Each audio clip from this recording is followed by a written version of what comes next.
start. Okay. Thanks, Luca. Hello, everyone. Sara, you can switch on your camera. We are happy to host this lecture, this seminar by Sara Gonzalez. Thanks to Sandro Montresor, Professor Sandro Montresor, and Professor Luca Cattani for having organized this seminar along with others within the JustSci webinar series. This seminar is given by Sara Gonzalez, who is Associate Professor in Critical Human Geography at the School of Geography at the University of Leeds. I know Sara from a long time, and we have been working together in some projects, and we are friends and collaborators. And Sara is a leading urban political economist, if she accepts this kind of definition. She's been, her work is well known, especially on the politics of urban globalization. She has worked on scalar politics in the making of Bilbao as a global international city. She has worked on Barcelona, critically worked on the Barcelona model. She has worked on the variegation of neoliberalism across Europe, and she's now leading this research project, which is funded by the British Council for it's a grant given by the English or British Council for Social Science Research. It's a very prestigious grant. And Sara, she will present the results of this project that has been going on, I think, now for a couple of years already, or even 3 years. On traditional retail markets, traditional markets in UK cities. She's been looking at these markets from the point of view of research, but also of activism, because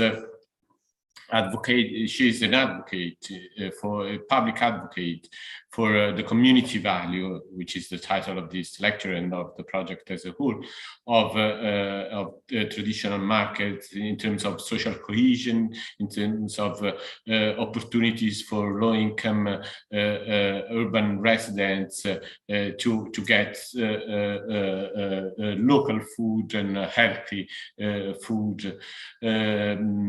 So her research is really distinguished. She just published an article on this topic in Progress in Human Geography. So I'm very proud to host Sara for this webinar series, and I really thank her for the time she has dedicated to prepare this lecture. So I will leave the floor to Sara, and thanks. Okay, wow, thank you so much for an amazing introduction. Thank you, Ugo, and everyone else for making this happen. Next time it'd be nice to be there, maybe. But, for now, we can do it online. But yes, so thank you so much for coming along. And it's a pleasure to be able to introduce my work, which I've been doing for the last few years. Probably I'll start to share my screen now. Is that good? Yeah. Let me know if you can see in a minute. Okay, hopefully you can see now. Yes, yes. Brilliant, Perfect. okay. So, as Ugo says, I'm going to be talking about this recent project, which is, like he said, funded by the Economic and Social Research Council. And this project, unfortunately, just finished. It finished 2 months ago. So this means that there's no longer, well, there used to be one postdoctoral fellow, Famwe Taylor, and there used to be a research assistant, and they've moved on and found other jobs. So I still obviously collaborating, we're still writing up a lot of work, but this is very much a collective work. And I was the principal investigator, but it was very interesting to be able to work with other colleagues in my department who are retail geographers. I'm like Hugo says, I'm mainly a critical urban geographer, but it was really interesting to work with retail geographers and with social statisticians as well. So it's been an interesting collaboration, multidisciplinary as well. Okay, so first of all, I wanted to say what are traditional retail markets in the UK, because they could be something a bit different to perhaps what you're used to. I mean, if you are based in Italy, probably you will be aware of local markets that are hosted in squares every few days. They're actually all over the world, of course. But because they happen everywhere, they also take up lots of different forms and shapes markets. And in the UK, markets are indoor or also outdoor spaces, which can be regulated, and sometimes they're unregulated, where people gather to sell and buy a variety of products and services. Obviously, this is a very broad definition, very, very wide. It can encompass all kinds of different forms of markets. Markets generally in the world are one of the oldest forms of exchange and trade in cities, and they're found all over the world in very different formats. And they are very different from what we now see is the most common supermarket, which we find in all cities these days and shopping centers. They're quite different to these. In the UK, this is perhaps quite particular in Europe. They tend to serve low-income groups, ethnic minorities and migrants, and older groups of customers. And they are quite different to what in the UK we call farmers markets. So farmers markets are those where people who grow food come and sell it. We don't have a lot of these farmers markets in the UK because unfortunately agriculture is a big business in the UK. There's not that many small farmers. There are some, of course, but not as many. And so farmer markets tend to be quite a niche, and they tend to be mainly targeting high income or middle income groups. Whereas what we are calling here traditional markets are the more that are serving low income groups. Now, traditional is a complicated word. And we could discuss what it means, but it's how they are actually called in the UK. So there is a sort of sector, a retail market sector, and these markets are known as traditional retail markets to distinguish them from the farmers markets or the craft markets and so on. They're called retail because members of the public can shop directly, while we also have wholesale markets, which are much bigger and tend to be outside cities. And these are the massive markets where businesses go and buy fruit and vegetables and meat and fish. So I'm not looking at these big markets. I'm looking at the more smaller markets you can find in city centers. Something also quite perhaps specific of the UK is that markets sell all kinds of things, not just food. I think perhaps in Italy, say in Spain or France, markets tend to sell mainly food. But in the UK, they have evolved to sell all kinds of things. For example, mobile phones, clothing, secondhand things, toys, household goods, carpets, furniture, cleaning products. You can also go and have your hair cut. You can have your nails done. So you can have a beauty treatment, a massage, all kinds of things like that. But you also find hot food places, cafes, all kinds of things. So they are quite distinct in that way. They don't just sell food. And around 80% of these kind of traditional retail markets are owned and managed by public local authorities. Now, this is very important because this is at the heart of why these markets are today framed as being in decline. So we're going to see that this is interesting. So these markets tend to be owned and managed by public local authorities. However, they are not considered public services, which perhaps will be the case in Italy. It's definitely the case in other countries. And so local authorities do not see them as part of their public services. They're not statutory, as in they don't need to have a local authority in the UK does not need to have a market, whereas they do have to have social housing or they do have to have schools. They don't need to have markets. This means that when there is kind of any issues with markets, the local authorities tend to want to sell the market or outsource the market. So that's one of the important things to bear in mind. I've got some pictures here so that you get a sense. Hopefully you can see them, the best pictures they're taken by myself and other members of the team. But you can get a sense of what all these markets look like. At the center, we have the entrance of a market which is not far from Leeds in Halifax. And many of the markets look like this in the UK because they were built in the sort of mid-19th century, and they were actually very proud local institutions. So they were built in very grand architecture. And there was almost a little bit of a competition between towns to build the biggest market. So for example, Borough Market in Halifax and Kirkgate Market, which is in Leeds, at the top right-hand side, have got these very big and prominent buildings. You can see that they are, they tend to be not very tidy. So things are always kind of spread around and flowing. All the products are flowing. They want the photograph from the down the right-hand side, Bury Market in the Greater Manchester, so it's near Manchester. You can see already, the kind of mix of things that are being sold.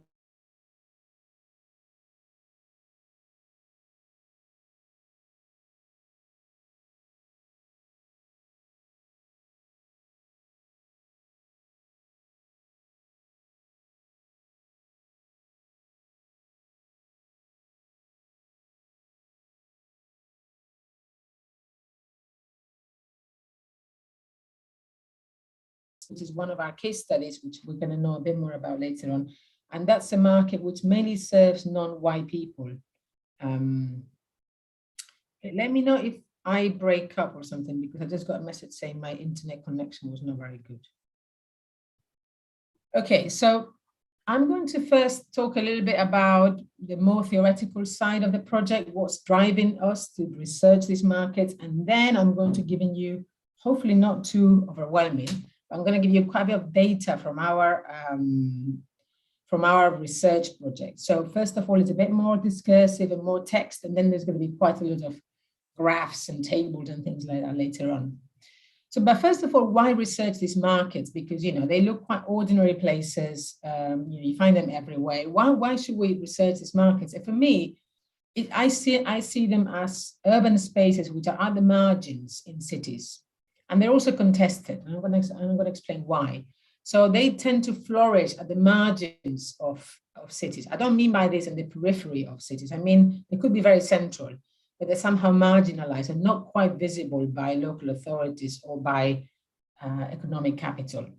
And having done research on these markets for a while, I've also noticed that markets have been marginalized in academic discourses. For example, there's a very interesting quote here from an African anthropologist who says that economists have displayed literal interest in marketplaces as distinct from market principles, having condescendingly passed the subject to economic historians. So markets seem to be seen as something of the past.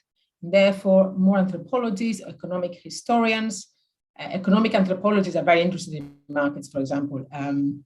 But it seems that once market principles and the market society became the dominant, then marketplaces became a bit of a marginal topic.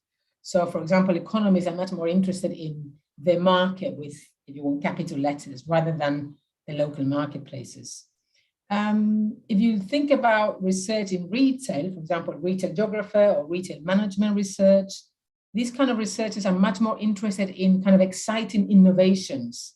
They are interested in how supermarkets are perhaps expanding. They're interested in online shopping and customer behavior. They're not that interested in something that has been around for a while, like markets. And I think this is because there seems to be a sort of a modernist or a developmentalist narrative within these disciplines, which sees markets as an oddity, something that is from a left behind time. It's something almost pre-modern, traditional. And therefore it shouldn't really be here. It's almost like it's out of place. And therefore, that's why they are studied by anthropologists who are perhaps cataloging the decline of these places in the global north. And maybe there tends to be more people interested in researching markets in the global south, that's interesting as well, because it's part of this idea of global south being less developed, and therefore markets there being more interesting. So markets also tend to be a little bit exotic as part of this developmentalist narrative. And critical urban studies tend to be more interested in housing or transport or urban development, and they're less interested in ordinary retail spaces. So that's also quite interesting. So I found there's less research on this topic. And also markets have been marginalized in cities. I mean, this is a big statement, but I think, having done research and a review of literature all around the world, we see that street markets and street traders around the world are stigmatized and criminalized, and they're evicted from public spaces. And this we can see in Southeast Asia, in African cities, in Latin American cities, but not only, even, for example, recently there's been quite a lot of conflict in New York or in Los Angeles with Mexican or Latino street vendors who are being displaced from their selling places, while at the same time, we see licenses for street food vans, so street traders don't look good on the public space. They tend to be seen as kind of dirty or something which is disturbing. So they are generally all around the world marginalized. In the UK, I mentioned before, traditional market halls were born in the 19th century, and they were actually a sort of a bourgeois and hygienist response to disorganized street trading. So, street was happening all over the place. There would be like carcasses of animals on the street, or there would be, fruit and vegetable.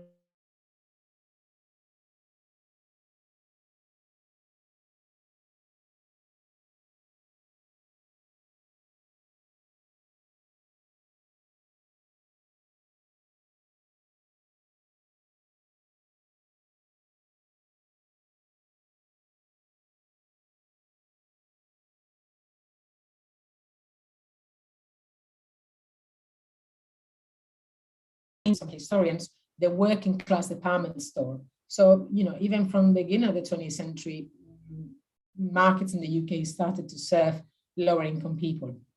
The 1950s was a very bad time for markets in the UK because modernist planning destroyed and displaced many markets from city centres. And there were also other processes like the rise of suburbanization, the expansion of car-dependent shopping, like shopping centres, and women joining the labor market. This means that traditional markets start to become a bit redundant because they are in the center of cities, there's no parking available around them, and they're open most of the times when people are working. So it's quite difficult to access them.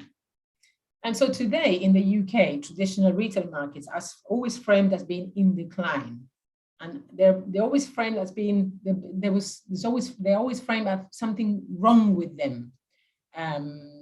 They are unable to compete with discount stores like Aldi or Lidl or Primark, and they're unable to compete with online shopping. And I've been to many market conferences by market operators, market managers, trader associations, and this narrative of decline is time and time again displayed in presentations, in conferences, and so on.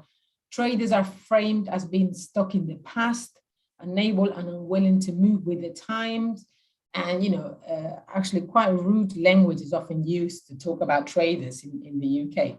And so these are, again, I think, modernist and developmentalist narratives, which, in which markets are supposed to be somehow changing and adapting to these more perhaps neoliberal ways of working. And so they are sort of blamed for being in decline. So what we've been trying to do in our project is we've been trying to contest this narrative of decline. And we've been saying, well, actually, this narrative of decline for us is partly based on a narrow and economistic understanding of value, a more market value. Here I'm talking about market in the more general sense, the market forces. So if you think about, market forces and how retail should happen in these days, Amazon and shopping centers and, fast retail and all the different online developments, then, marketplaces are in decline.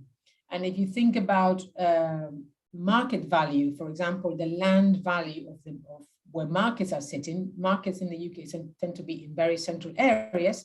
So the land value is very high. But at the same time, the people that shop there tend to be low-income people.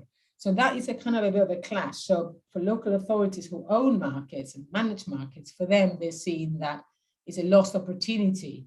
There's an opportunity cost of having these central markets serving low-income people. they could do something else with this market. They could sell it, they could build something else.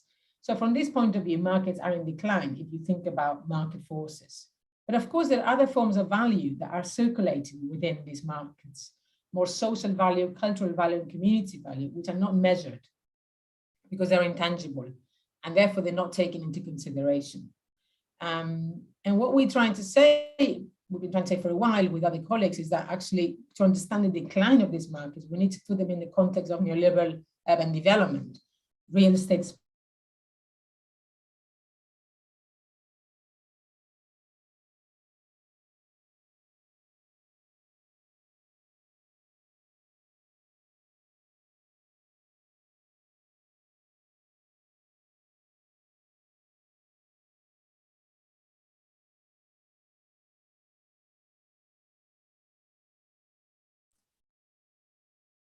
I think there is an interruption in the...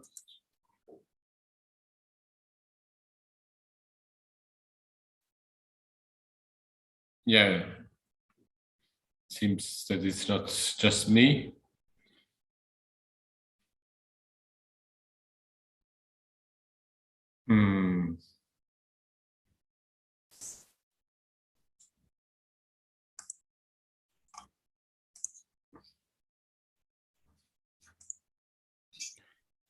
Yeah, it seems that from the GSSI side, it seems that everything is okay. I'm afraid.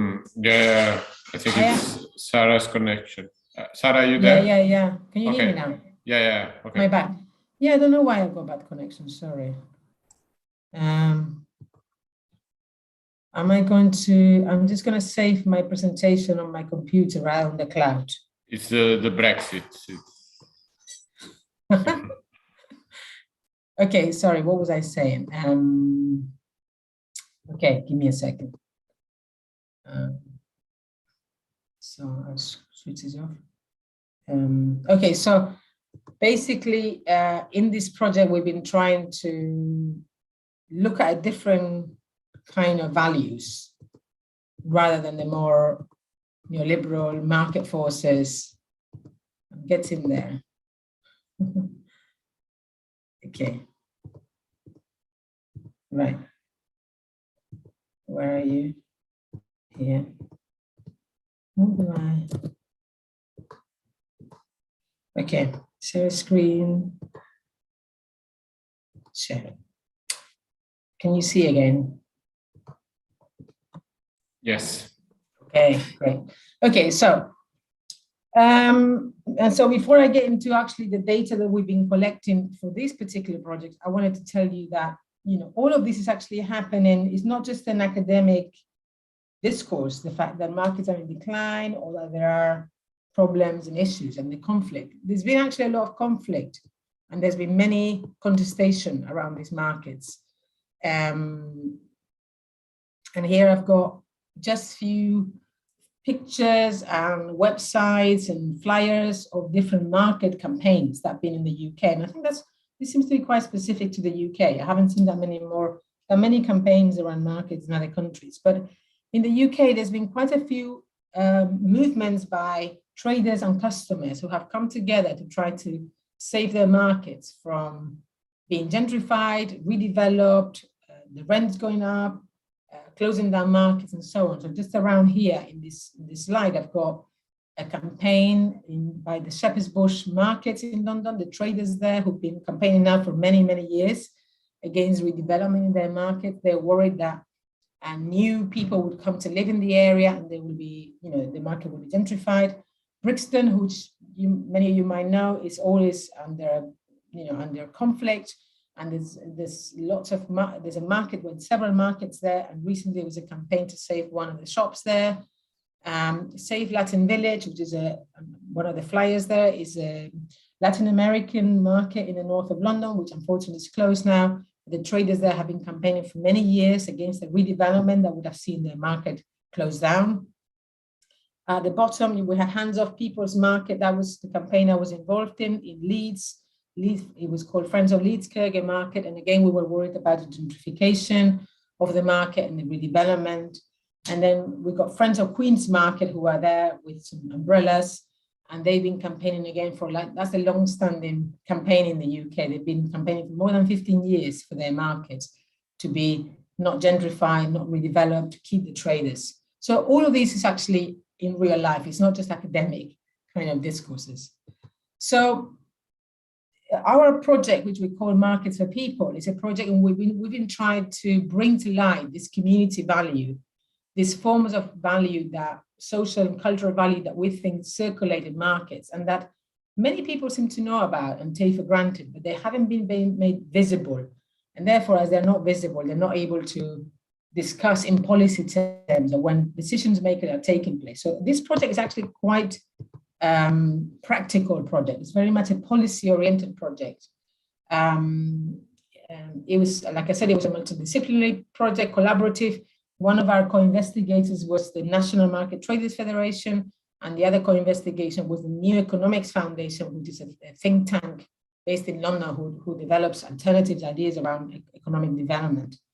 And we had lots of other partners who were in the market sector. So we have been very busy writing policy reports, best practice examples and handbooks, and we've fallen behind on writing all our academic outputs and papers, partly also because of COVID. But we have a huge amount of data because we have interviewed around 50 people at different levels, at national level, local market operators. We did 6 workshops with operators, with traders and campaigners all around the country. And then we focused very much on 3 case studies, 3 markets in Greater Manchester, in Newcastle, and in London. And in all of these markets, we did around 30 interviews, and most importantly, we did a survey with over 1,000 customers, 1,500 customers that we surveyed. And then we did also focus groups with customers. So we have this huge amount of data where we actually still processing. So I'm going to give you some highlights about this data. Okay, this is just how the survey looked like. It was quite an interesting survey because we tried to capture how people use the market as a social space. So you're going to see what the kind of things that we found out. These are the 3 markets that we studied, and I can't really go into detail really about them very much now. But just to say that we went through a very long process to select these markets, and we selected them because we thought they represented this idea of a traditional retail market, as in it still serves low-income people, it still sells basic goods like food or bags or household goods. They are run by and owned by local authorities, and that all of them are involved in some kind of rethinking about their future. So that's why we chose them. Well, Queen's Market, we also chose it because there was a research done about more than 10 years ago by the New Economics Foundation, very much similar, trying to show the social value of the market because it was going to be demolished. So we wanted to kind of do a similar research on this market. And we also very in contact with the activists there. And then we chose Berry Market, it's on the left-hand side, which is a very well-known market, which has won many, many awards, and people like going there, and people go there from all over Greater Manchester. And then Granger Market, which is right at the center of Newcastle. So these are our markets. This is what we did our survey in 2019, so before the pandemic, and we did focus groups and so on.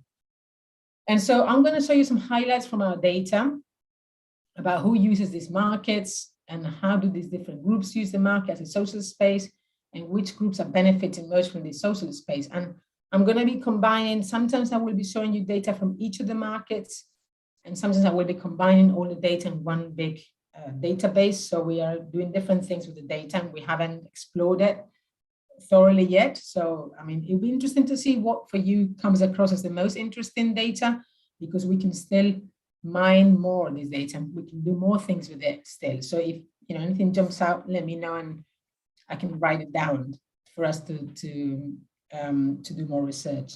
I will also present some of the challenges that came out, challenges for markets that came out mainly from the interviews we did with the managers of the markets and some of the traders.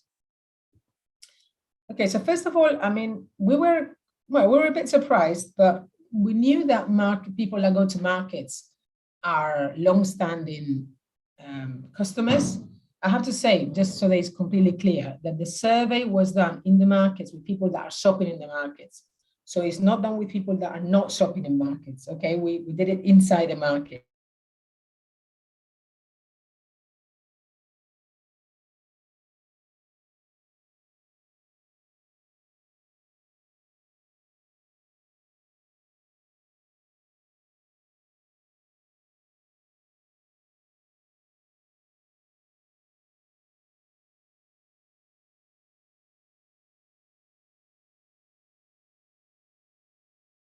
It's for more than 10 years.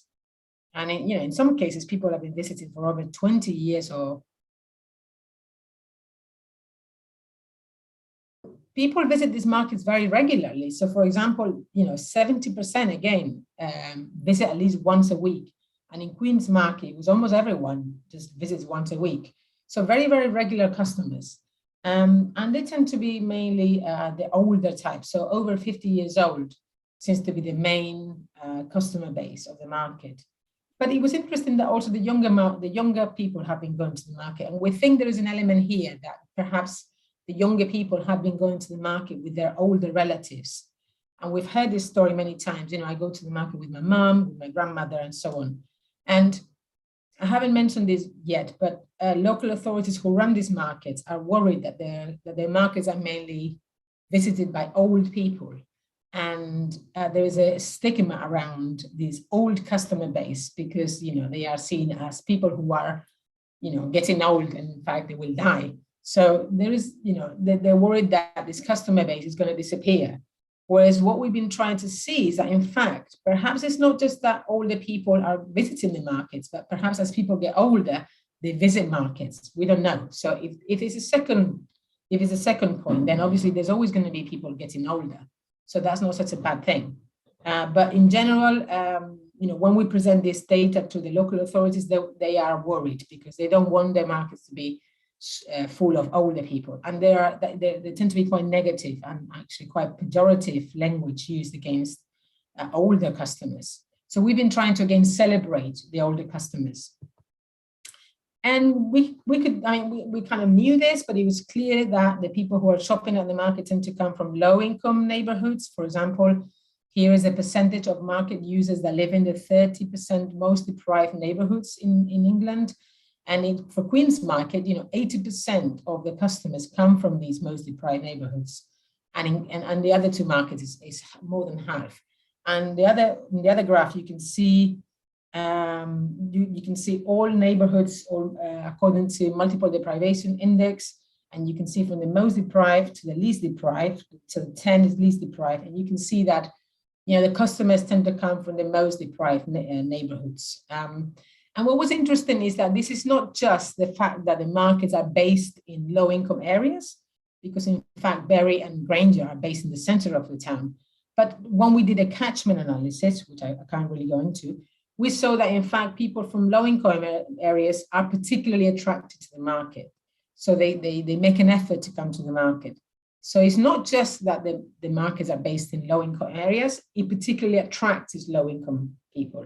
And again, local authorities and market operators are negative about this, there's a stigma about this. And we've been trying again to celebrate and put a positive spin on this data. Something that was particularly interesting to me is that, those of you that may perhaps know the UK, is that the UK is completely dominated by supermarkets. So on the left-hand side, there's a graph there, which I'm not sure you can see very much, but it tells you what's the grocery market. The grocery market share in the UK is completely dominated by four supermarkets. So, almost 30% of the grocery market is dominated by Tesco, and then Sainsbury's, and then Asda, Morrisons, and so on. So in fact, the majority of people shop in supermarkets, the vast majority, there's supermarkets everywhere.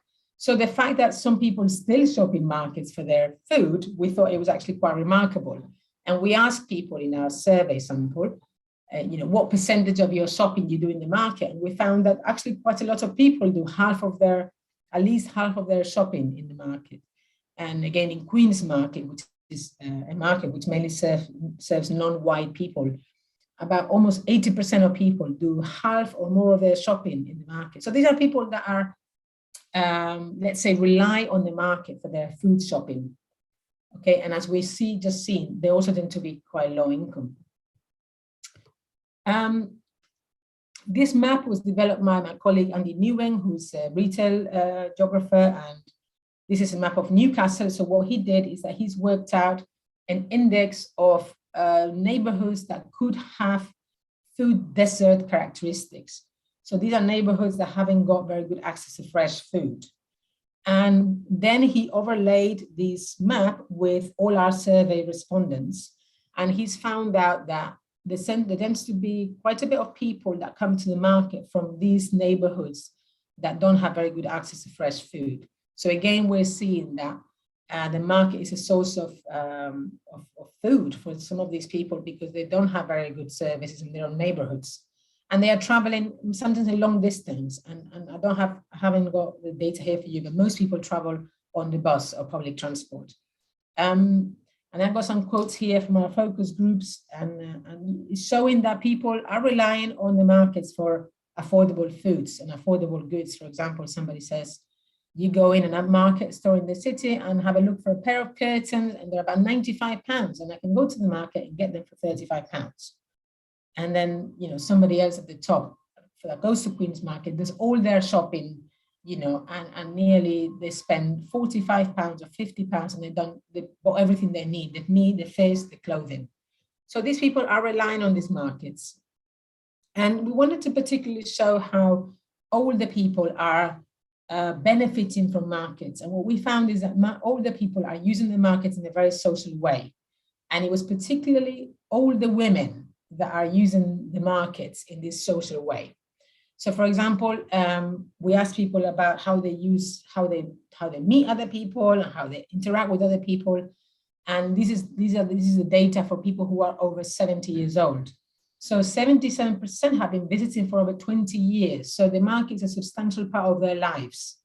And 83% visit at least once a week. So it's like a weekly outing, go to the market, a place that they've been going for 20 years. Obviously, they're going to know a lot of people there. They're going to bump into people they know.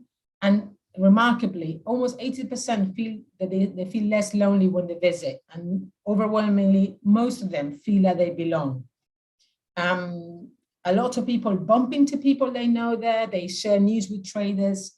And they talk to people they don't know. This is a feature that no longer happens so much in our streets, in our cities today. But in markets, people feel confident to speak to other people they don't know. And when we're talking to people who are over 70, sometimes these are people that are living on their own. And we know that there's an epidemic of loneliness, at least in the UK. And many of these people live on their own and they won't see anyone else in their day.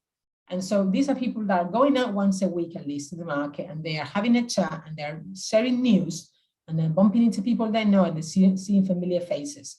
So we really wanted to bring out this data because it's very important for older people, these spaces. And then there's a quote here that really highlights what's going on. Older people come in because they can't afford to put their heating on. So they'll come in here, buy a cup of tea, and they can sit for hours in the warm.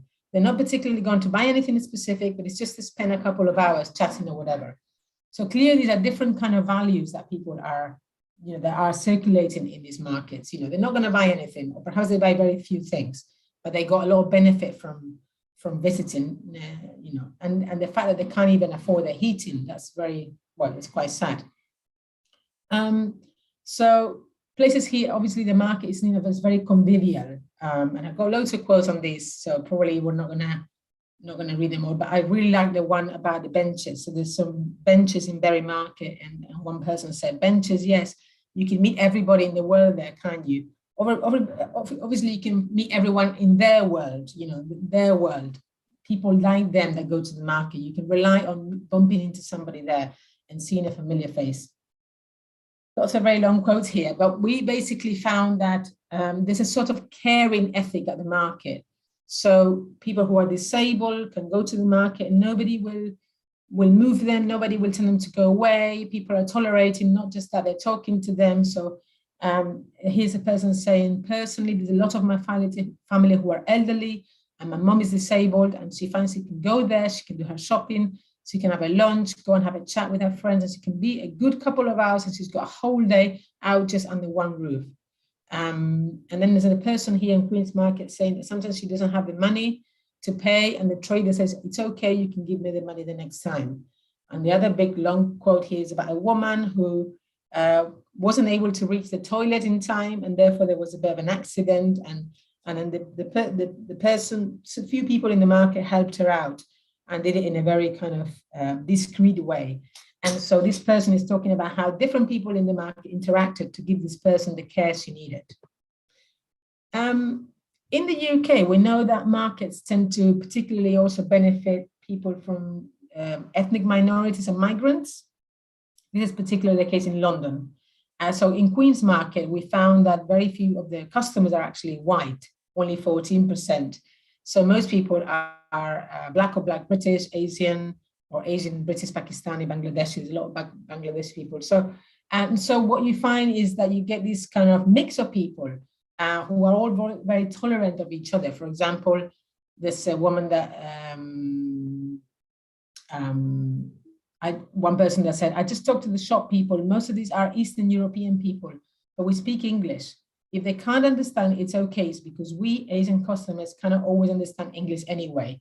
So these are people who are finding themselves in similar situations. Perhaps they have arrived in the country not long ago, and they know that it's safe to go there. Even if you can't speak very good English, other people there also can't speak English. So you're in a sort of similar situation. There's a bit of solidarity. And there is a facilitation of interaction of people between different ethnic groups. For example, another person says, when you're at the fabric stall or you're waiting for a person to come by and cut the fabric, sometimes it happens we speak to the other customers. Once I spoke to a lady and she said, I'm from Lithuania, and I never heard that country before. So people are actually maybe learning about other places as well. They're learning about how to cook other foods. And we also ask people if they interact with people from other ethnic minorities and other cultural groups. And we found that, yeah, the majority of people in the market tend to find and interact people from other cultural and ethnic groups, which again, in cities which are increasingly segregated and neighborhoods which are becoming more segregated, the market could be one of the only few people where you actually meeting other people. You perhaps are not socializing intensely, but you are. This is what Sophie Watson, sociologist, who is also a colleague in this project, she says people are rubbing along. People are finding themselves in the same space, even if they come from different groups, cultural groups. And because people in markets have to sell and they have to buy, they have to try to bridge these social divides. So for example, here we've got a sign of a butcher in Granger Market, which is trying to attract Chinese customers. Now, this butcher might not be very familiar with Chinese customs or might not even like Chinese people, but he has to sell meat to Chinese people. So he's gone to the effort of putting the sign in Chinese. So he shows that, you know, there has to be some kind of interaction between people. Now, we can't go as far as to say that this is them making people less racist, or we don't know yet, we don't know that, but at least people are having to interact in a way which is not very conflictive. Okay, so here we got some data which shows that overwhelmingly people are feeling welcomed in a market. They feel that the market is an important part of their identity. They feel it's a community space. A huge amount of people feel safe, feel welcome, feel lonely, and feel like they belong. And when I've done an analysis by socioeconomic groups, people from lower socioeconomic groups, which is it's not a way that I like talking about them, it's more like people who come from lower income groups have got higher percentages of acceptance with these statements. And also people who are older, again, they have got higher percentages.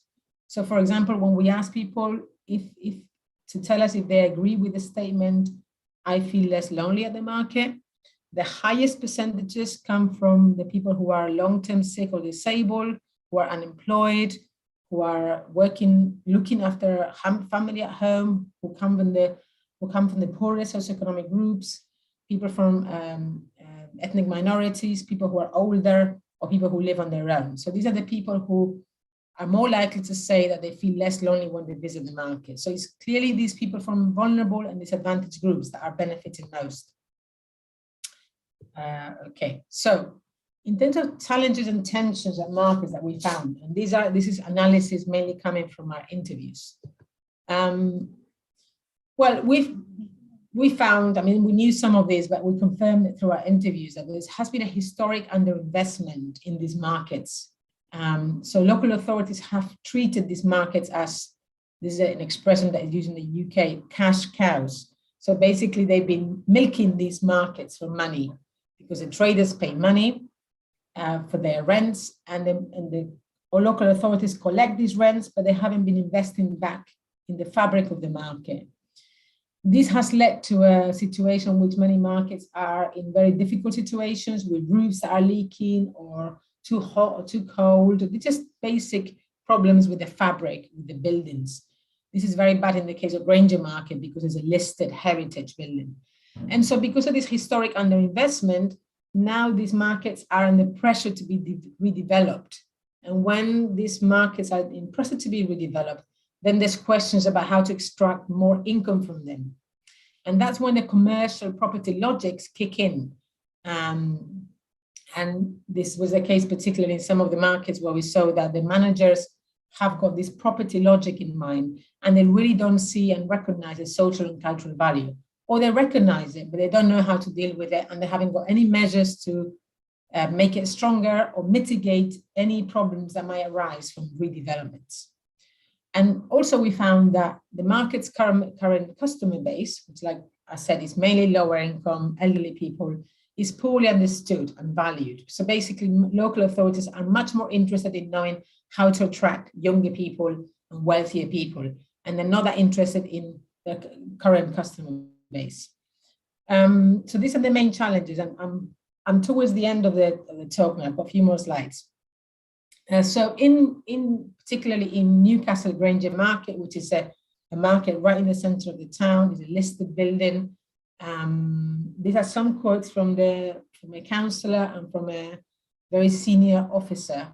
The councillor said, the income from the market is very important because we use it to fund other services. So they collect rent from the traders, and then they use some of that rent to fund other services like schools and libraries.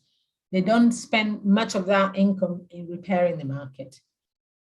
What's happened is that they've now had to borrow a lot of money, like £7 million, even more, to renew the market because it's fallen into this repair.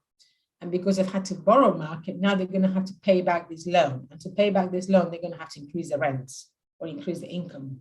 So he says, going forward, the rents from the market are going to go to pay for the borrowing that we had to do to repair the market. And the senior officer says, we've got to find a balance of the landlord and tenant position. And for me, this is very interesting because he doesn't see the market as a space of community value. She sees it as a space where there are some tenants, and she's the landlord. We have to find the balance of the landlord and tenant position of rental payments that will go towards paying the debt, but need to also ensure that there is opportunity to increase rents in some of those areas.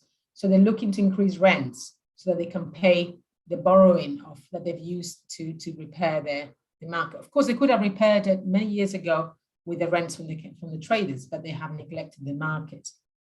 In Bury, which is the market which is near Manchester, there's always tensions to attract younger and higher income people. So for example, there was a task group formed to think about the market, and one quote from there is, we need to reconnect the market to our affluent residents.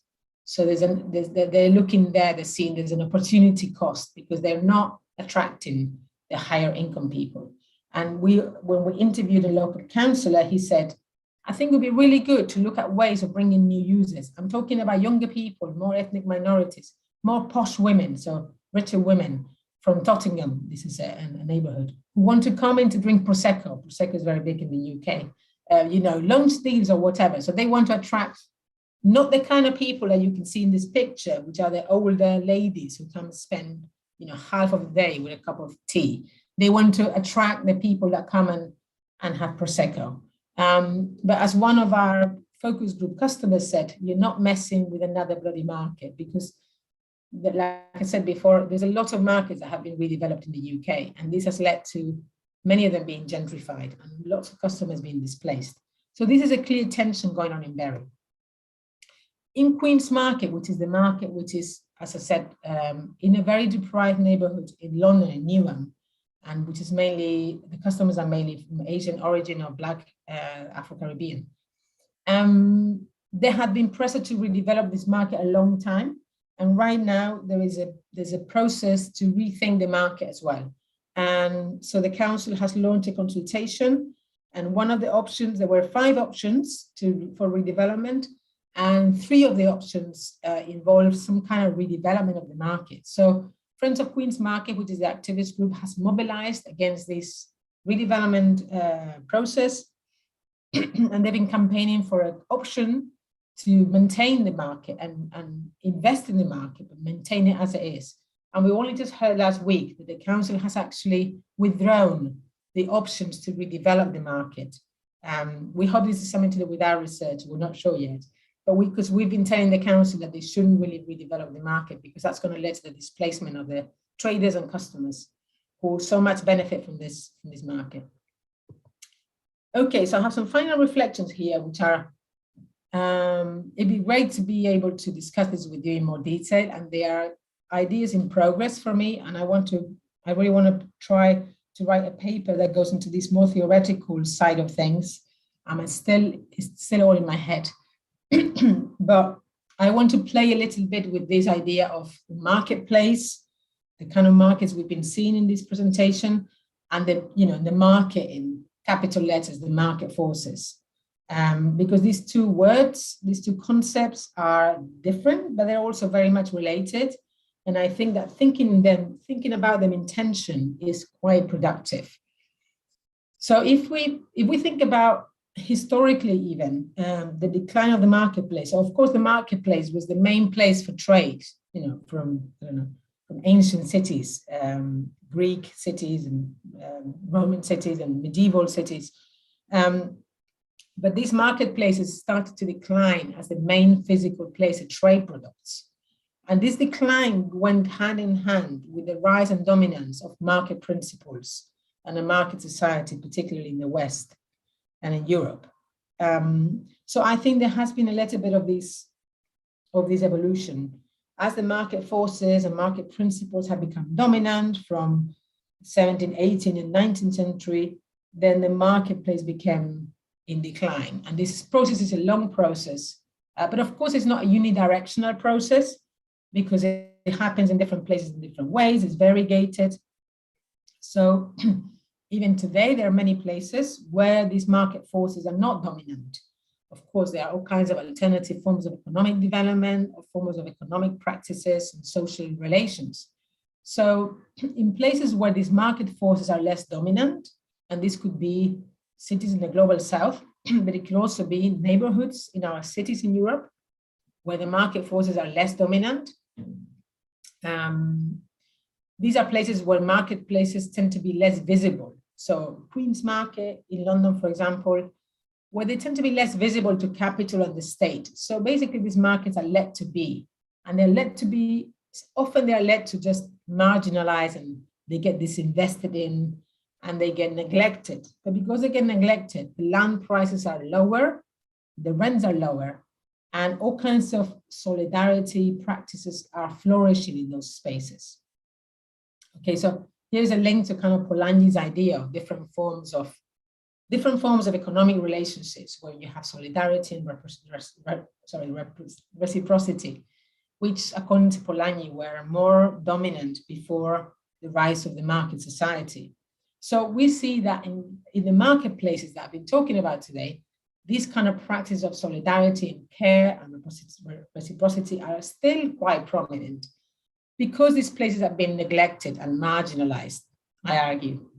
But of course, the market forces and the market values enter in conflict with the community value that I have been describing in this presentation. These different forms of value that circulate in these spaces clash. And that's why I see them as contested urban spaces. And that's why we're seeing so many of these campaigns by traders and customers emerging in the UK, trying to say, well, our market is not, we don't want our market to be gentrified. We don't want our market to become only for rich people. We want it to be a place where we can come and we can spend social time, and we can also afford to buy essential goods. So these are the kind of contestation and clash that I am seeing, and which I am, I'm hypothesizing that it comes from this clash of different values. Okay, so that was quite a big kind of theoretical thinking, which would be great to pick up with you in questions. And I finished really. This was just to let you know that we have a Twitter account, which has been a little bit neglected, but I need to go back into it. And we also have a website where we have all our reports are there. We have done reports on each of these markets. We have presented these reports to the local authorities, and we're now working on a handbook, on a practical handbook for local operators of markets on how they can enhance the community value of their markets. We're working on that now. We're also working on a final policy report where we're going to put across a new vision of markets as community hubs for inclusive economies. And we're hoping that local authorities get interested in this, and they are going to come to us and for more information, and hopefully they're going to start to implement some of these ideas. And I can give you a bit more information if you want about how we've been working with some local authorities. Okay, so that's it from me. It'd be great to take questions. Grazie, Sara. It was excellent. Really enjoyed your talk. I think it's a very interesting topic, also in many other national contexts across Europe, including Italy. Just to break the ice, then we will collect other questions from the audience.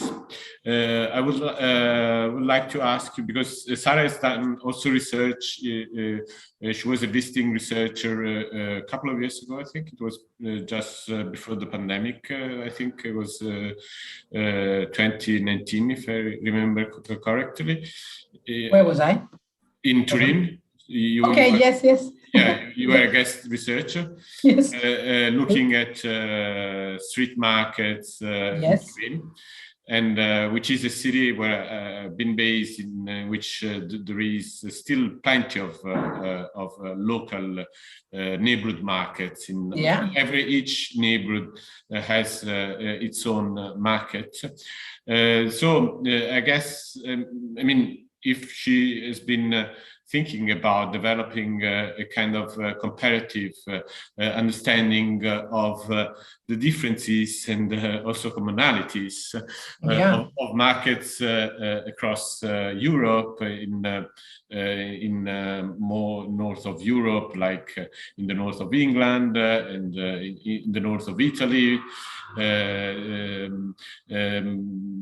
So this comparative view, because she mentioned the differences between Europe and the global South, which usually draws the attention when it comes to investigating markets from anthropological or socioeconomic perspectives. But I think the internal differences between European countries is also an interesting issue.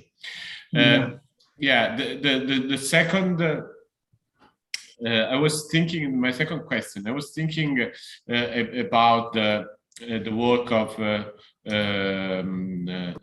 Veronica Gago on the market in Buenos Aires, in which she highlighted the fact that these traders are both on parallel paths compared to the mainstream economy, if we want to put it this way. But at the same time, they are also in a way embedded in some way or another, like through financial circuits, because they are indebted or because of other reasons, with the mainstream market forces.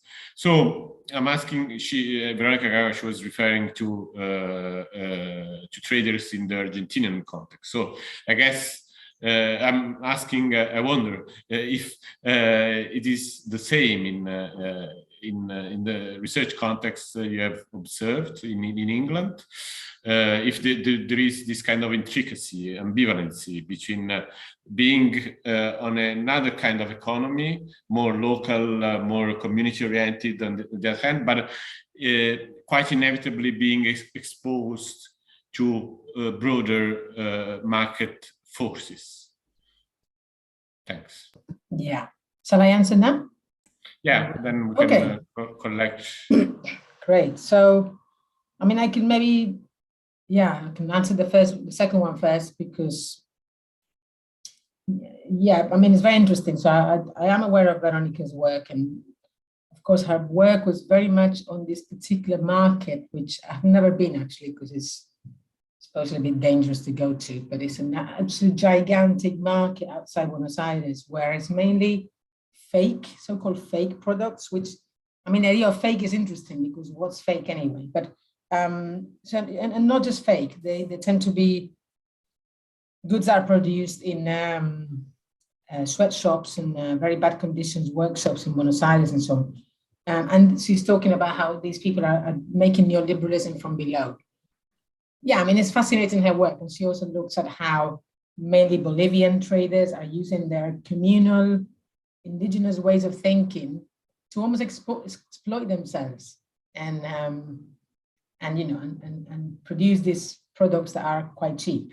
So there's all kinds of contradictions that she's talking about, which I completely agree. And in fact, my work, which I presented here, is very sort of almost could be accused of being a bit romantic and too positive, because in fact, a lot of work on markets tend to be a little bit this romantic.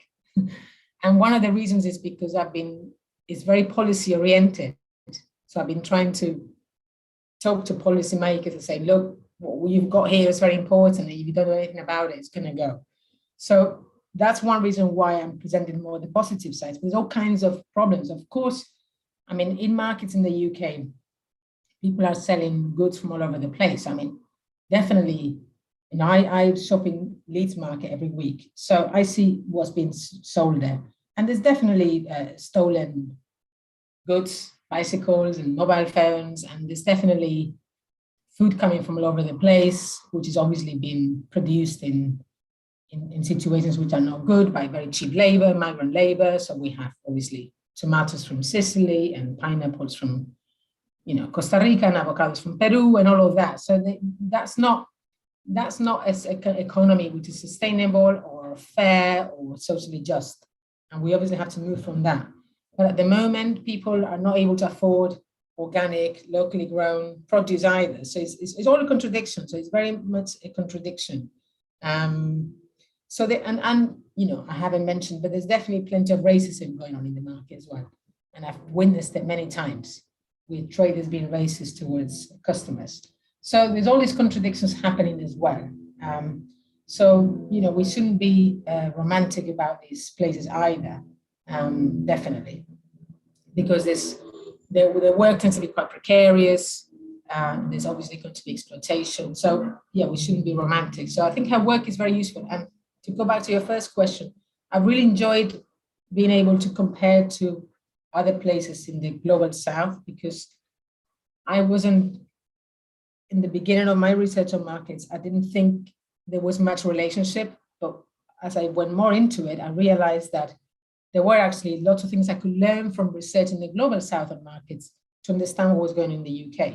Because there's a lot of research on the street traders and the stigmatization, displacement and eviction in the global south, which we can use that, and we can use those understandings to reinterpret what's happening in the UK and Europe. So I very much enjoyed that kind of sort of type of Jenny Robinson type comparison, which is a comparison which is a little bit,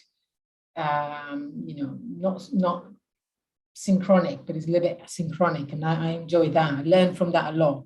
And I haven't paid that much attention to comparing to other places. Of course, I've got an eye on what's happening in Spain, because that's where I come from, where a lot of markets are gentrified. I think Spain is perhaps at the forefront of gentrification in markets and foodification, and which obviously Italy is as well.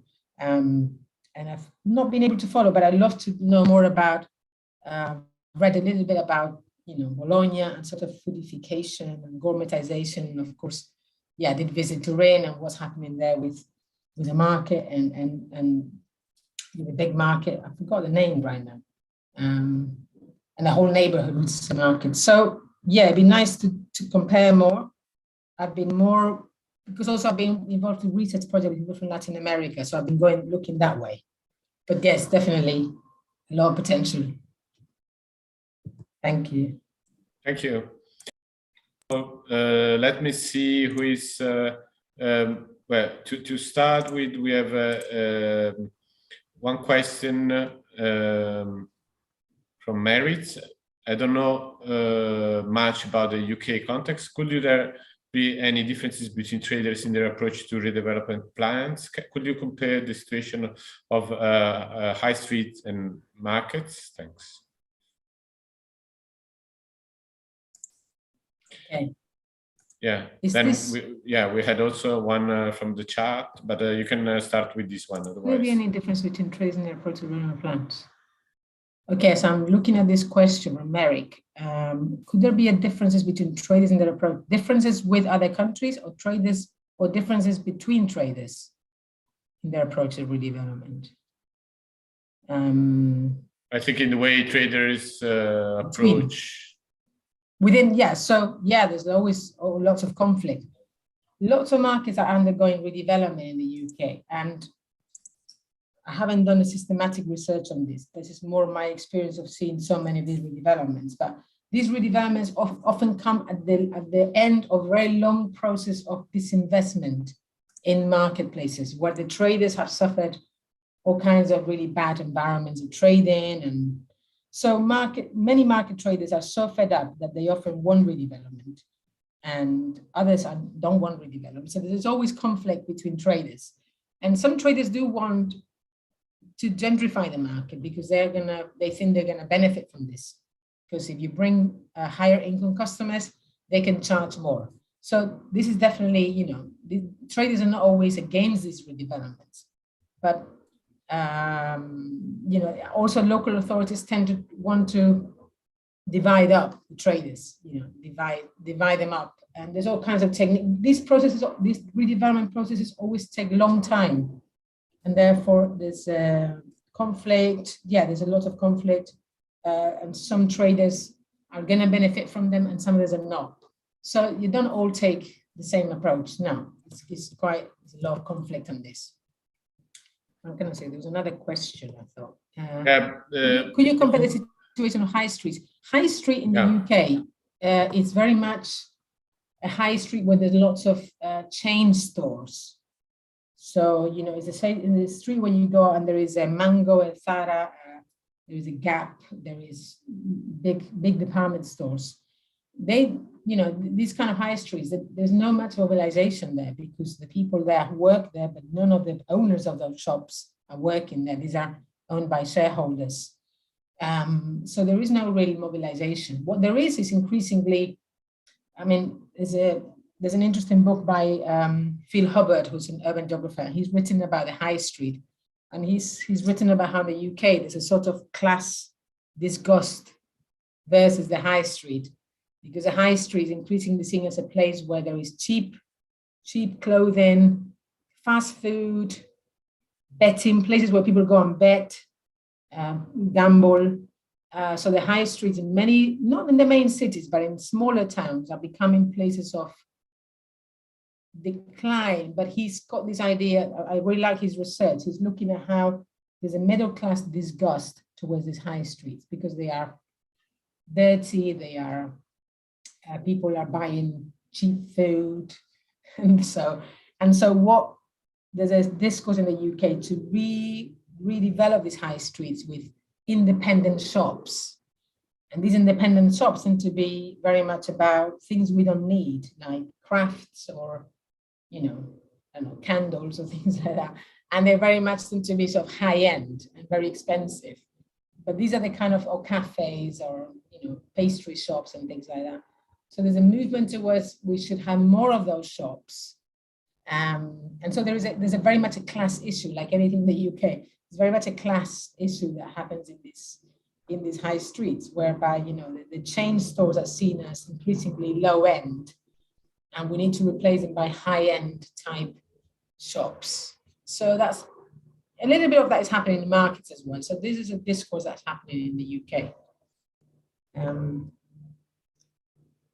Was there another question? Oh, there was another question. Yeah, there is one in the chat, but before the question in the chat, I will ask Cansu Sonmez.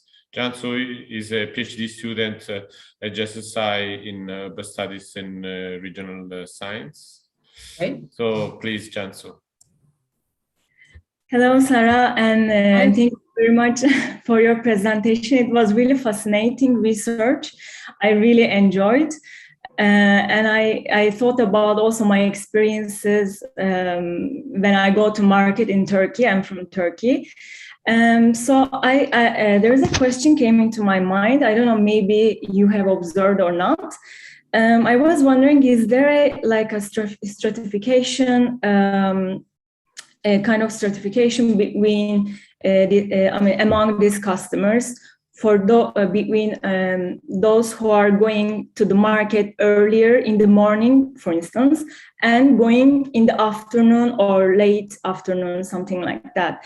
Because in Turkish case, depending on my experiences, people who are going to the market in the morning, generally they are more affluent, you know, and they are willing to pay even more and buy more fresh products if they go in the morning. But for those who are less, you know, or like they are refugees, for instance, Syrian refugees, I often see they go late afternoon, or you know, they want to you know, collect the leftovers, or they want to buy reduced prices, let's say. So I just wondered this, and I think I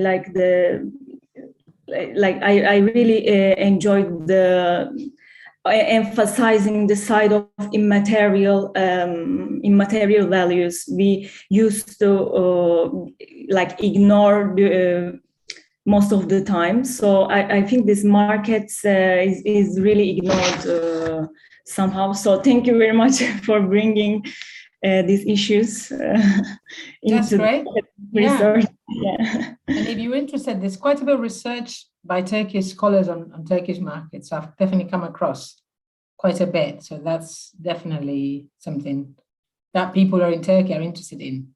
So we didn't ask people at what time of the day they come to the market, which is, we didn't think of that actually.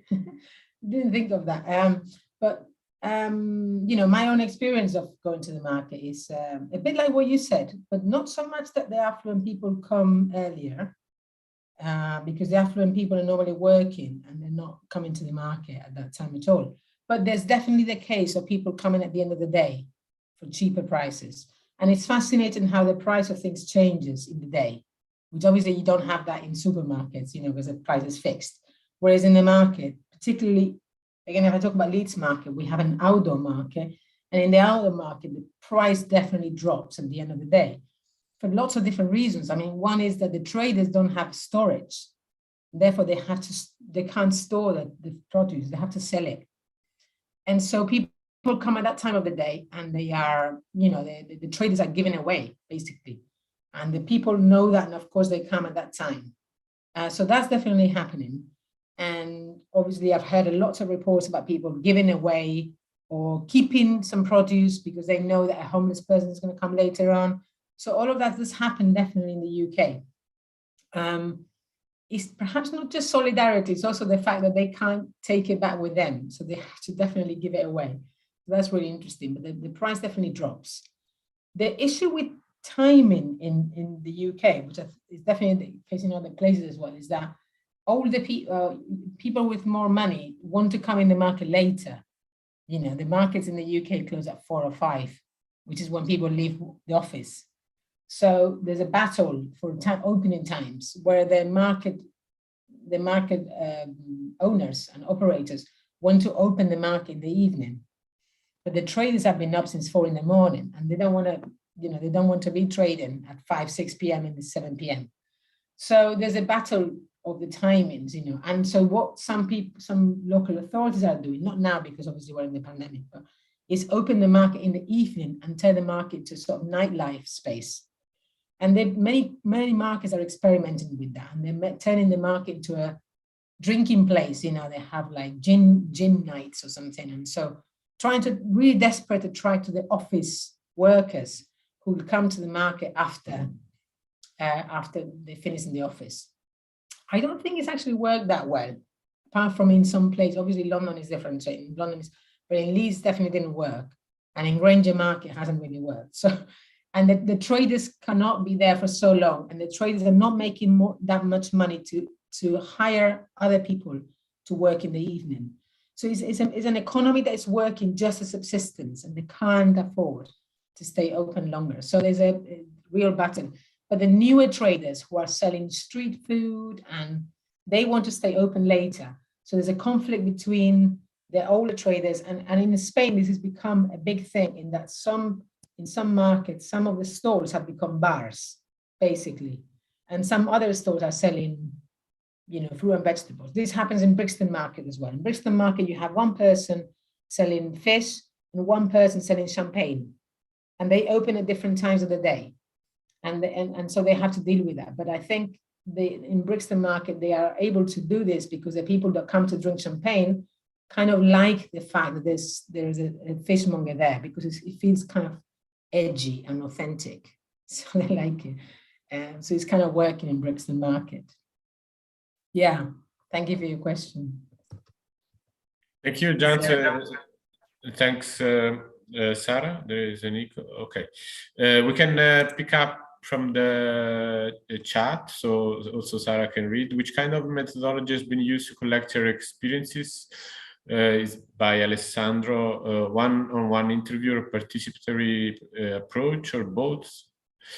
Is doing research on the Squilino market, which is a multi-ethnic area in Rome. I'm also interested in knowing whether she faces the issue of using markets as a clear example of circular economy and the economy of gratitude. Great, thank you. Yes, so the research we used was we did this kind of multi-method. So we were very keen to use quantitative research, and we did this big survey.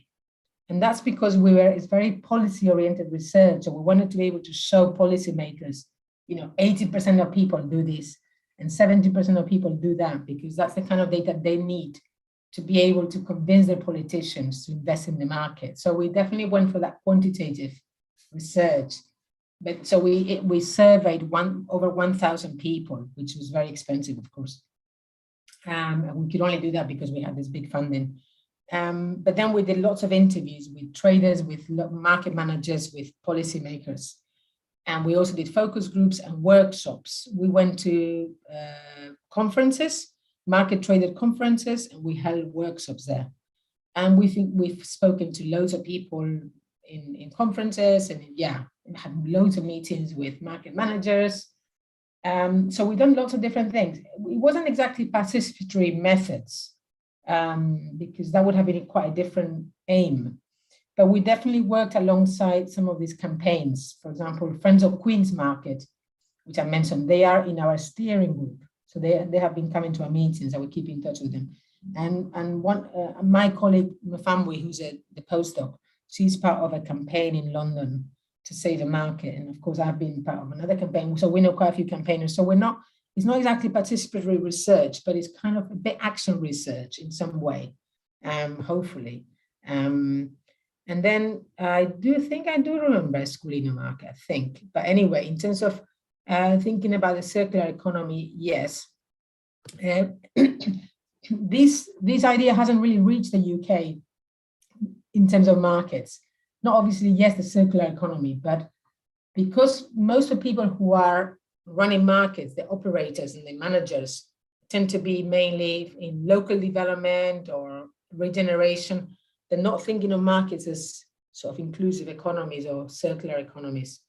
But there is, I don't know if you might not have heard, but in the UK, there's a kind of quite a few think tanks, and the Scottish government is is leading with this idea of community wealth building.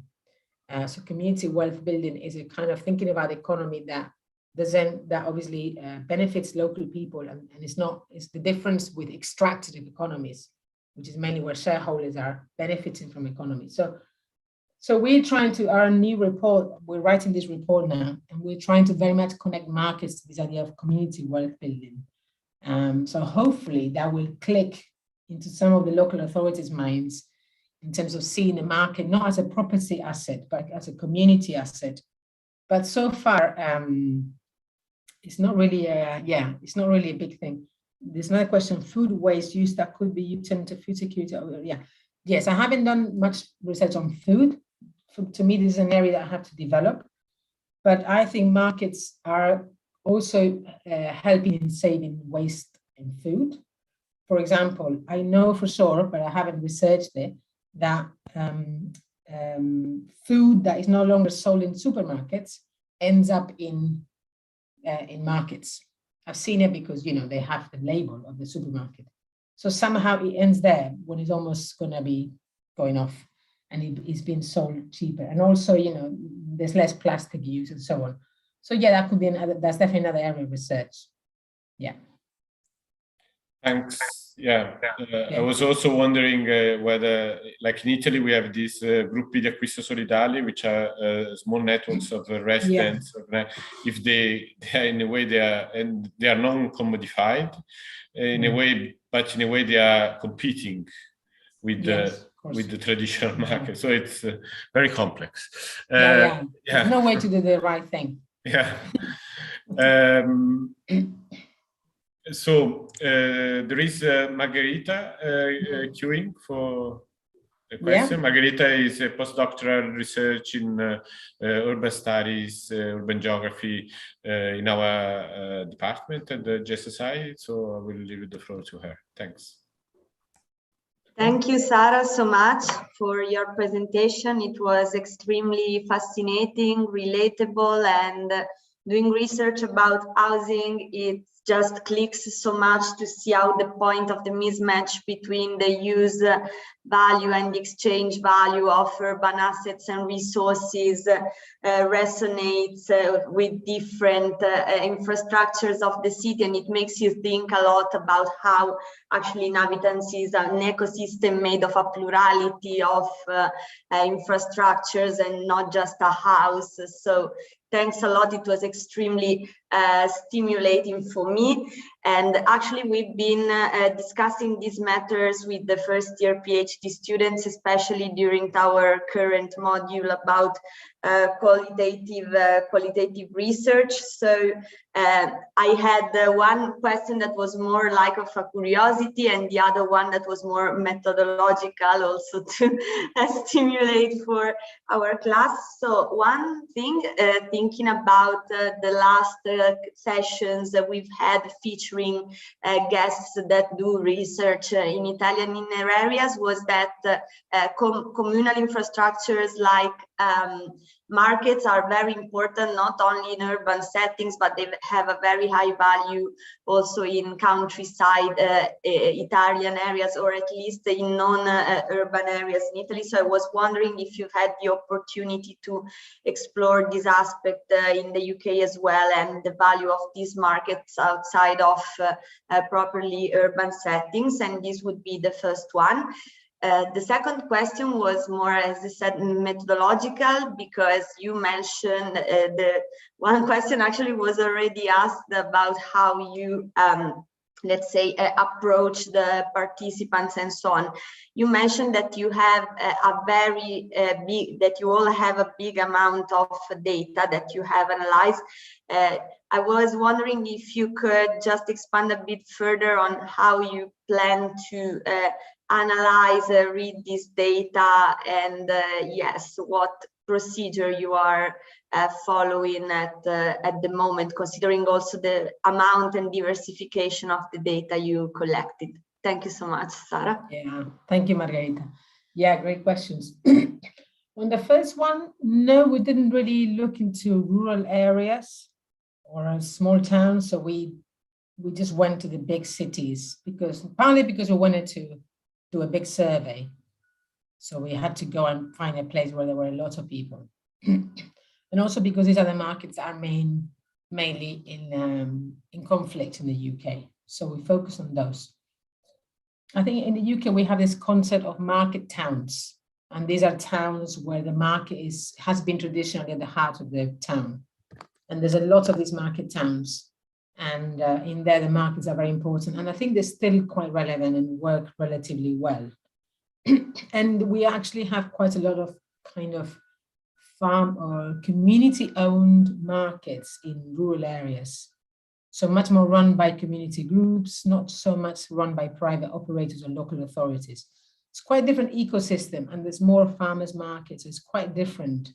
There's another sort of sister research, which my colleague Sophie Watson was involved in, and she compared the market in London with the market in a rural area. And I don't know yet what she's come up with, but I think, so I haven't done so much research in rural areas because I'm mainly an urban geographer. So yeah, that's something that perhaps but obviously in those places, the produce tends to be more local, and they're definitely center of community in lots of different ways. So yeah, that'll be another research.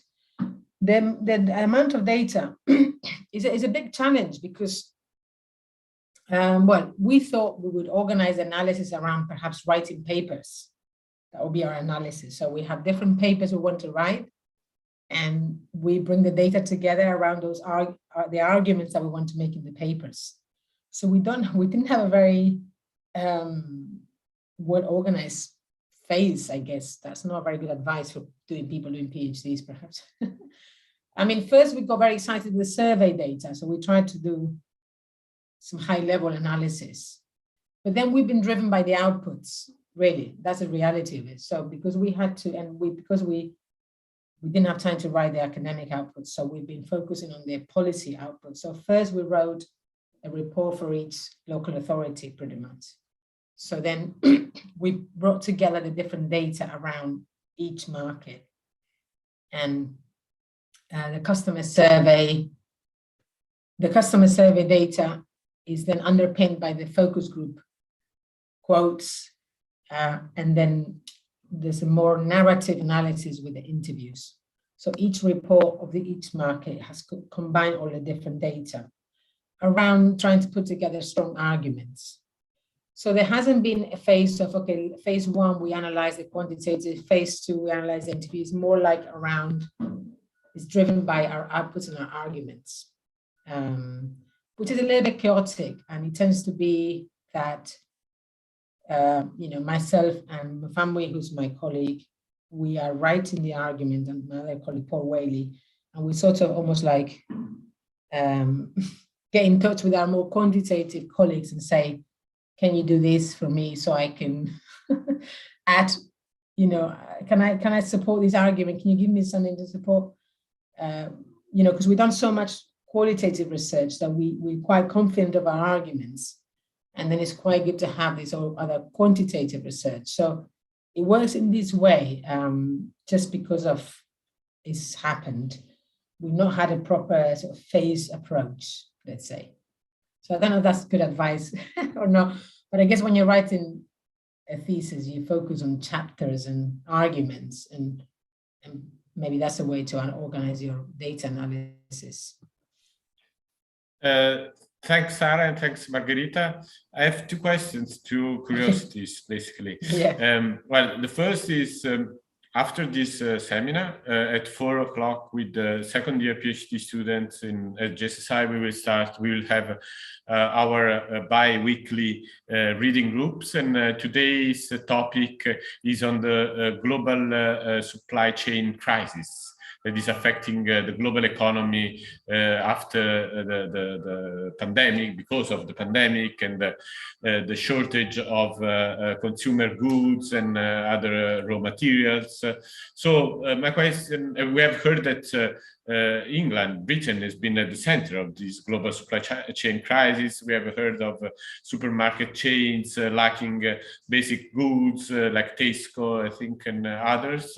What about the traditional markets? They are more resilient to these shocks, but you said that also sell goods that come from everywhere. So I guess it's perhaps the same thing. But if you can elaborate on this, if they have been affected by this global supply chain crisis, and second, what about the Brexit? As it impacts traditional markets?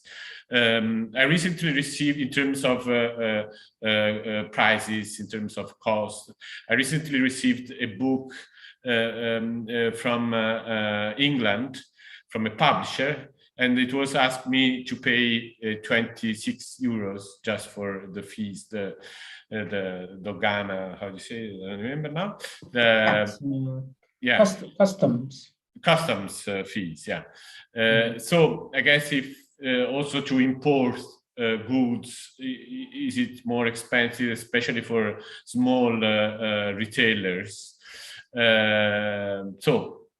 Supply chain crisis and the Brexit. What has been the impact? I mean, this is my observations mainly, but I think this supply chain crisis has been more of interest to people outside the UK than a lot of people are asking me this, but I haven't experienced it myself. It's quite interesting. I think it's mainly because it's happened in London, and also interestingly, because I don't shop in supermarkets, I haven't experienced it. So I do think that markets don't seem to have not had a problem. I'm not sure why. They must have different suppliers. But what we do see, I'm fascinated by how prices are agreed, and I don't know much about this, but I often ask traders when I go shopping there, why don't you have this today? Why don't you have that today? And they say it was too expensive, so we didn't buy it because we know we wouldn't be selling it. So there's definitely, when you go to the market every week, you definitely see a variation of produce. One week, everyone has got mangoes, and the next week, nobody has mangoes. And it's completely linked to oversupply as well. So these are amazing, chains, which that would be a fascinating project. But, we get floods of produce from Spain and Italy in the UK in markets, tomatoes, fruit, we just get flooded with all these products. We get, for example, blueberries from Argentina. They flood the market here, and they arrive incredibly cheap, a lot cheaper than the places where they're produced. So something is obviously wrong in the food systems, because you buy in Leeds market here, you can buy 5 avocados for £1, which is completely not right. They can't cost that. So there's something wrong there. And I haven't noticed, I have been asking traders these last few weeks, I haven't noticed differences. They are saying, some things are becoming very expensive, so we're not buying them.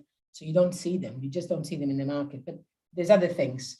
So I do think the markets have been more resilient in the COVID crisis as well. And there's been some research by a food charity called Sustain, and they surveyed food suppliers, and they found that small companies were more able to adapt.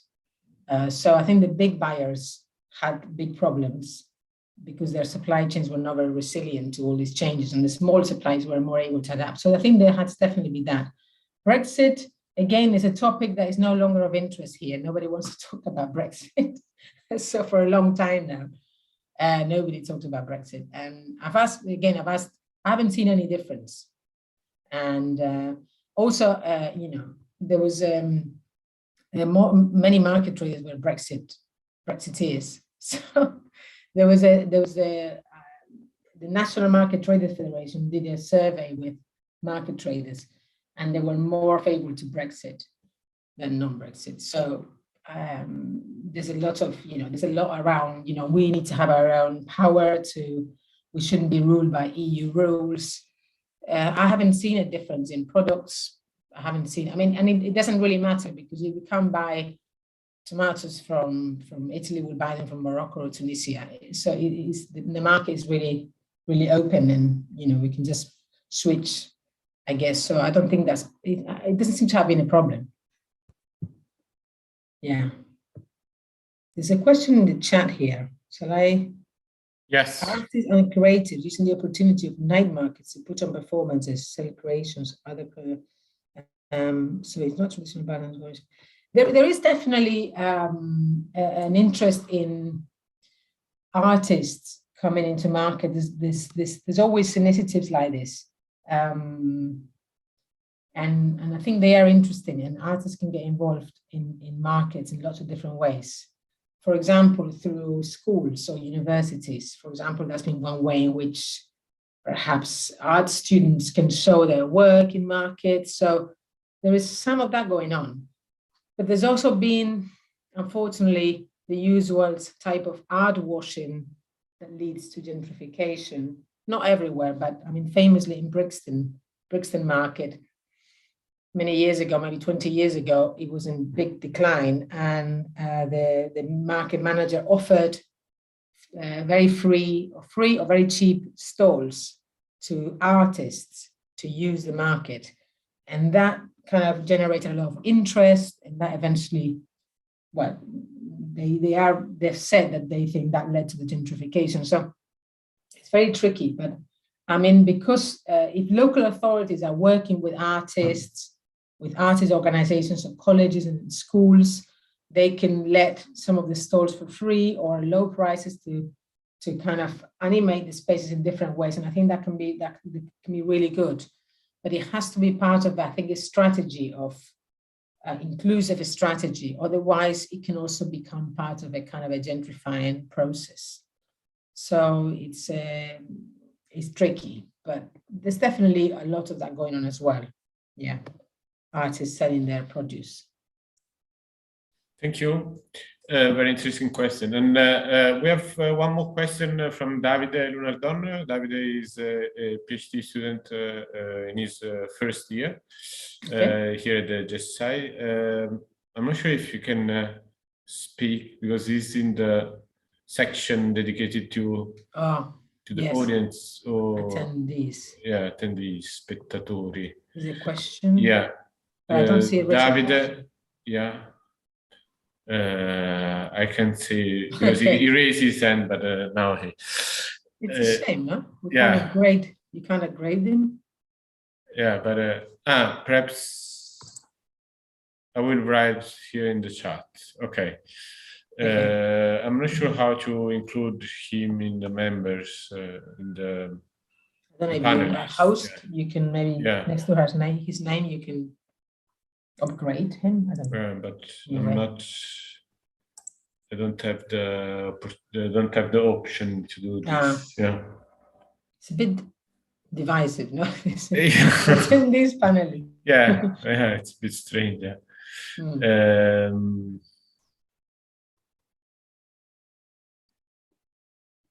Okay. So do you have any, just in the meantime, do you have any markets near your university where you are in L'Aquila, or no? Not in the historic center. The university is located in the historic center, where there is really a shortage of consumer-oriented shops, of local shops. I mean, the vast majority of shops is for is about clothing and these kind of things, and but now very slowly after the earthquake and the reconstruction of the historic center, there have been new shops like selling food, and but there are still few ones. Right. Jansu, she's expert because she's been there for some years. Yeah, I've been experiencing, like as a student, where can I go for the cheapest options? So sometimes like on Sundays, so there is a market for food and clothing. They are constructed this market on Sunday in Duomo, in the historical city center. But usually there is like near, how can I say, for those who live in L'Aquila know, near McDonald's, near Hotel Amiternum, which is like 2-3 kilometers maybe far from the historical center. There is a local market. It's an open air again. they construct this market for for many reasons. They are selling a lot of products, not only food but also clothing, also like different things. And when I go there, I can see the other like many different people, not only Italians, but when I communicate with traders, I can understand, like, oh, they ask me where I'm from, and when they see me, I'm not talking properly Italian, and so we get to engage, get to communicate, and this kind of informal, spontaneous, communications is an encounter place. So. And the different experience, surely. Yeah, sounds interesting. So, okay, the question in the chat. Yes, I think this is interesting because this shows that what happened was that at some point only essential goods could be sold during the lockdown, but of course Tesco, Sainsbury's, and so on could open and sell everything. Whereas markets, only the stalls selling essential goods could open. And some local authorities decided that the whole market should close. So there was a campaign by the market sector for what they call parity with supermarkets. So, if Tesco can open and sell sweets or, I don't know, things that are not essential, why can't we? So there was clearly no parity. And I think it was France that said that supermarkets could open, but they couldn't sell non-essential goods. They had to take them off their shelves. And so I think, the market sector tried something like that in the UK, but it didn't work. And I think that was a show that shows how the market sector in the UK is quite weak.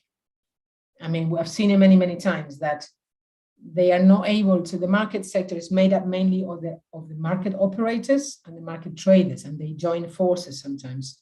But they can't get the attention of the politicians. Basically, they can't get meetings with ministers, they can't get meetings with politicians, and nobody pays attention to them because they have to deal, vis-a-vis the big supermarkets are very small. And so even though there was a campaign to try to reopen markets, it was, even though it's ridiculous because many markets are very open spaces and outdoor spaces, so they were safer. In fact, some of them closed completely. And that's been a big problem for many markets. Yeah, and it's going to be very hard to recover from that. So yeah, there was more. They had more stringent policies, definitely. Yeah.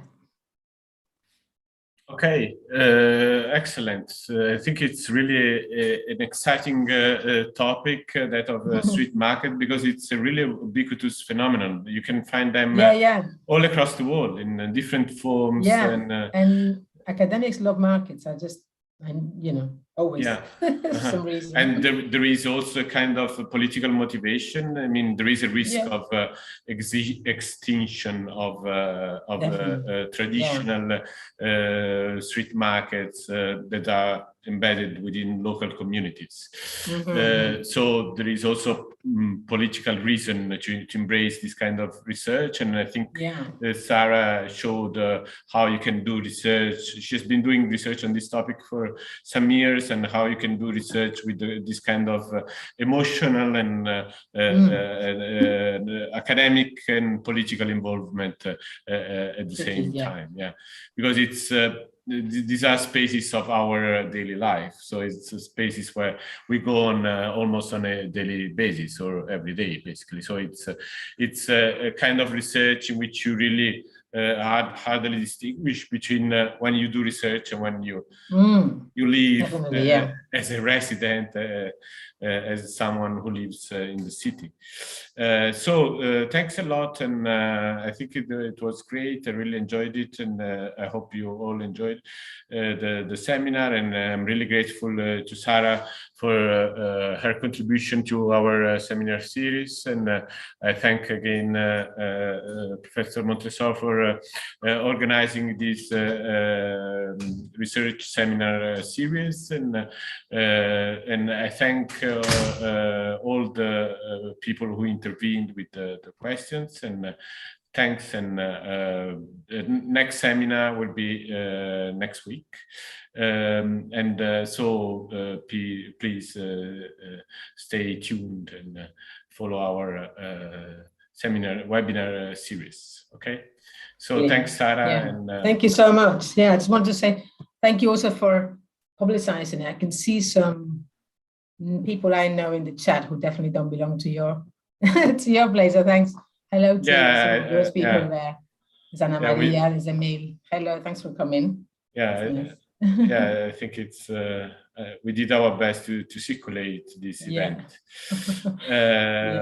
Great. Okay, thanks. And the second year PhD students, we will see them very shortly. So it will be a long, intense afternoon.